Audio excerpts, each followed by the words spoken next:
বিএনপির অফিস থেকে বের হয়ে এসে মারছে। হ্যালো, আসসালামু আলাইকুম। আমি মোহাম্মদ জাকির ইসলাম বলছি। আমরা পালিমা বাজারে আজকে আব্দুল হালিম ইঞ্জিনিয়ারের ভোট চাওয়ার জন্য পালিমা বাজার গিয়েছিলাম।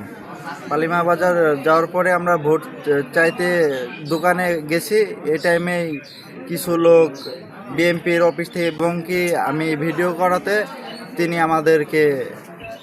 আমাকে মারছে, মানে মাথাতে আঘাত করছে, হালকা মাথার উপর বাড়ি দিছে।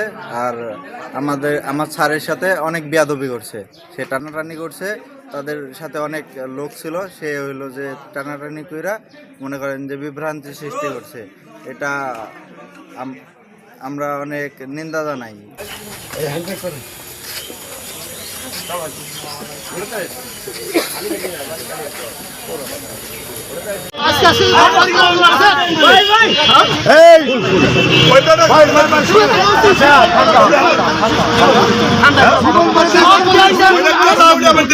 ঠান্ডা